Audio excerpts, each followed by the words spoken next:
Yon, yes, hello. So, kamusta po mga ka-Streetwise? Ako po si Takeru Miyamoto at welcome po sa aking munting channel. So, mga kababayan, pag-usapan ngayon natin itong isip batang inasta ni Sara Duterte dyan po sa Maynila. Nakakahiya po ito kasi parang hindi po siya vice presidente at parang hindi po siya abogada.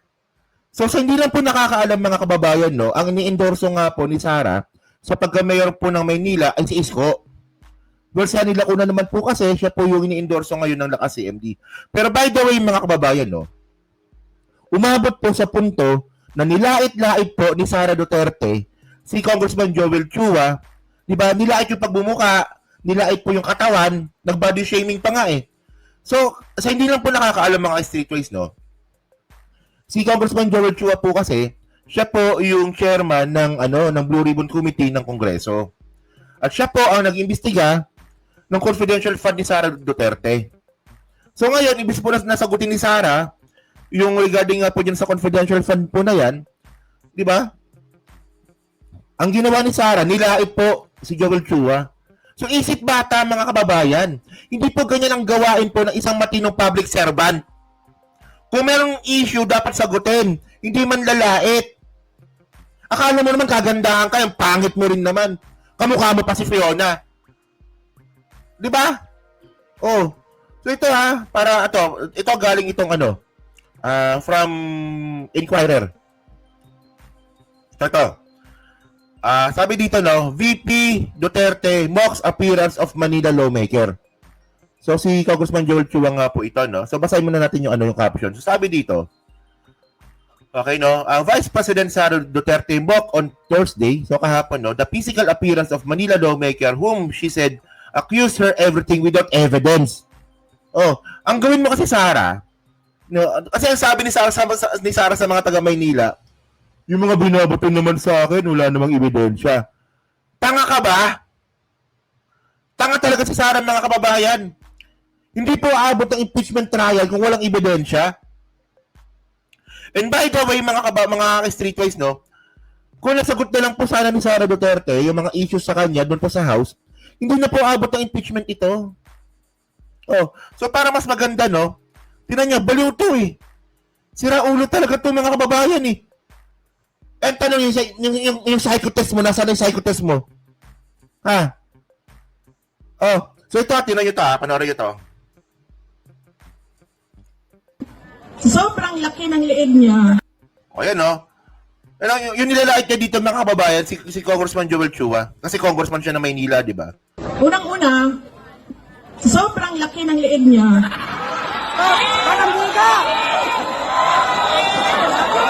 Naiipit na yung boses niya.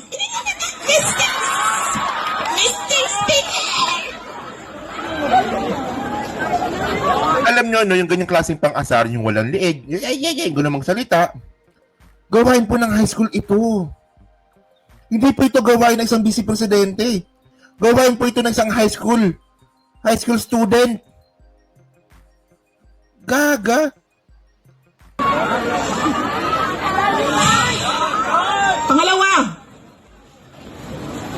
sabi ko dapat magaling, di ba? Yung congressman na pinili ninyo, simbak ko yung mga taga second district sa Kuan. Uy! Wala ka ba eh? Tara, puntahan natin sa Discord! Inakusahan niya ako ng lahat. Inakusahan niya ako ng lahat na, pero wala man lang siyang isang ebidensya na sinabi na ito ang nagpapatotoo na buisit talaga yung babaeng Inday Sara na yan. O kita nyo, di ba? Doon ka magpaliwanag sa impeachment, gaga. Una kasi mga kababayan, ang sinusumbong dito ni Sara Duterte, wala daw ebidensya laban sa kanya. Okay.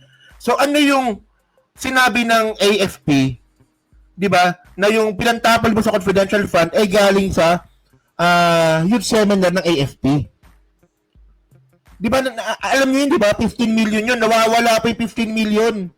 Sabi ng AFP, ginamit ni Sara Duterte yung dokumento ng youth seminar at yun po pinantapal sa confidential fund.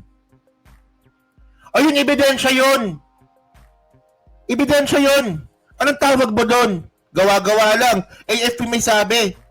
O anong, yung sinabi ng ni,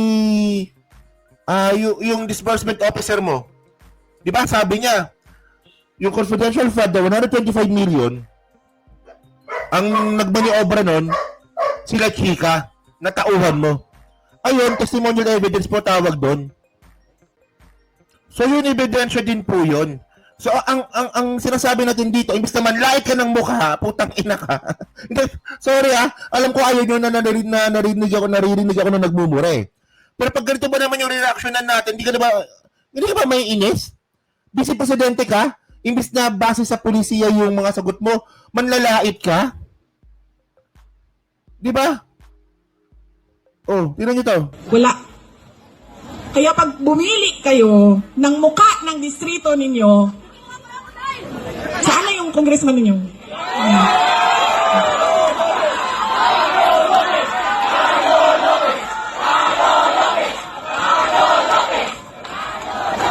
Ganitong klaseng pagmumuka ang ilalagay ninyo sa kongreso. At ganito at yan ang binoto ninyo. Ikwento nyo nga sa akin. Ikwento nyo sa akin.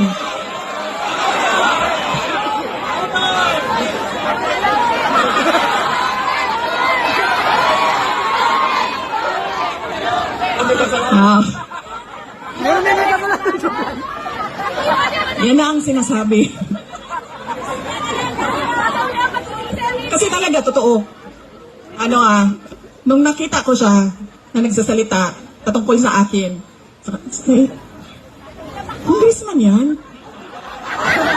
Di ba? Ng syudad ng Maynila. Di ba, ang sobrang laki ng pride natin bilang Pilipino sa syudad ng Maynila. Tapos, yan ang sinasabi ko. In-endorse ng mayor ninyo, in-endorse ng sikat, binoto ninyo, hindi nyo man inisip.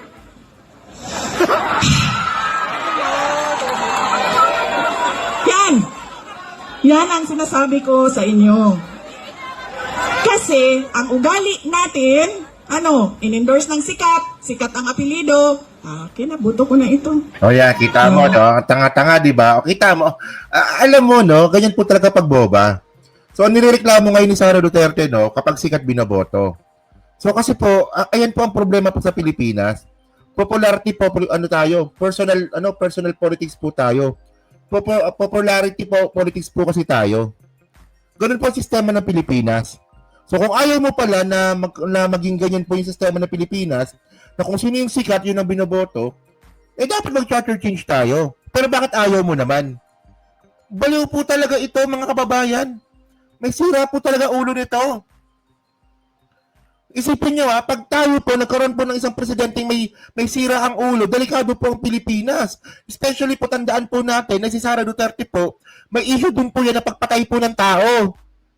Oh, ito naalala nyo ito mga kababayan. Ito kukunin ko lang ito Kasi napaka-importante nito. Kasi ito bago tayo mag-continue, i-comment nyo muna dyan sa baba. Kayo ba, naniniwala po ba kayo na yung ganyang klaseng pag-aasta po ni Sara Duterte, ito ba ay pagpapakita na isa siyang immature na tao? Immaturity po ito. At ito rin po ba nagpapakita kay Sara na may saltik po yung ulo niya? Kasi ang point natin dito mga kababayan, delikado po na magkaroon po tayo ng isang presidente o isang leader po ng bansa na may saltik ang ulo. Tingnan mo yung tatay niya, may saltik ang ulo. Ano nangyari sa Pilipinas? Tapos ngayon gusto pa ng mga DDS si Sara maging presidente. Tingnan ninyo ito napakadelikado po na magkaroon tayo ng isang siraulong presidente tulad ni Sara, especially na siya po ay ito tandaan niyo to Senate witness, ex-President Duterte and VP Sara nakakuha ng mga baril mula kay Pastor Kibuloy sa Glory Mountain. So para saan yung baril? Pang display ba yun? Hindi. Ang baril po para po yan sa pagpatay ng tao. 'Di ba? So para saan yung baril na bitbit ni Sara at ni Duterte? Hindi lang po pang-display po yan. Panakot po yan at para po ito sa pagpatay po ng tao. So ngayon ang point natin dito, di ba, kung si Sara may saltik ang ulo, naging presidente, tapos trigger happy pa, babalik po ang Pilipinas sa madilim na kahapon nung panahon, tulad nga po ng panahon ni Digong. So ito yung sabi dati, tinan nyo sabi dito ako po, ito sabi ito ng ng landscaper landscaper ni Kibuloy, no? Ako po ay naging landscaper ni Kibuloy sa Glory Mountain at doon ko na po naranasan ang pananakit mismo sa kamay ni Kibuloy sa Glory Mountain. Kung dumarating si Kibuloy sakay ng chopper, may dala po siyang malaking bag na laman po ng iba't ibang uri ng baril at inilalatag ito sa tent na katabi po ng mansyon niya, sabi ni Rene. Minsan po pumupunta doon si former President Duterte at former Davao Mayor Sara Duterte. Pag umaalis na sila doon sa Glory Mountain, dala po nila yung mga bag na siya pong bag na nilagyan po ng mga baril patuloy niya. So, ano nangyari sa baril? Binenta niyo sa NPA? Ginamit ninyo? So, bakit ko ba kinanik yung tungkol sa mga baril, mga kababayan? Kasi, makaka-streetwise. Tingnan ninyo lahat po ng klaseng masamang leader nasa katauhan na po ni Sara. Huwag na may saltik ang ulo. Kanina, ebidensya yon. Pangalawa, magnanakaw. Pangatlo, mamamatay tao pa. Lahat na lang po ng kawalang iyaan na kay Sara na. So ngayon, alam niyo nakakatawa dito, bakit ganyan tayo mga Pilipino, no? Tinatawanan pa natin yung mga bagay na tulad nga po na ginagawa nga po ng mga Duterte. Naging normal na lang po sa mga DDS yung mga ganyang klase ng mga bagay na, di ba, na hindi naman dati nangyayari yan di ba? So, well, by the way, no, kung kayo po taga Maynila, pag-isipan nyo tandaan nyo ang inendorso ni Sara, si Isko. Well, ako ayoko mangialam. Ayoko mangialam, no. Ayoko mangialam sa politika ng Maynila. 'Di ba? Pero ang sa akin lang po kasi may makulay po ang politika ng Maynila. Kaya ayoko mag-comment diyan. Pero yun so by the way mga kababayan, no. So kayo po ba napansin niyo rin po ba yung pagiging saltik sa ulo ni Sara? Yan po si speech po na yan. At napansin niyo rin po ba no na imbis po na sagutin ni Sara yung mga issues po na binabato sa kanya, ang ginawa niya po nilait na lang po yung tao. Ganyan po ang mga DDS. Kaya pala ganyan ang mga DDS, mayroon pala pinagmanahan. Imbis na sa issue mag-focus, manlalait na lang po ng personal. Di ba? So yun mga kababayan, no? So pa-comment lang po sa baba kung ano po masabi niyo po sa content natin. At syempre dyan po sa Team Replay, pa-like, pa-subscribe. Kung na lang kalabisan, pa-share na rin po ng video po na to. So, thank you mga streetwise na. So, kita na lang ulit tayo sa susunod nating content. So, thank you, salamat, and bye-bye.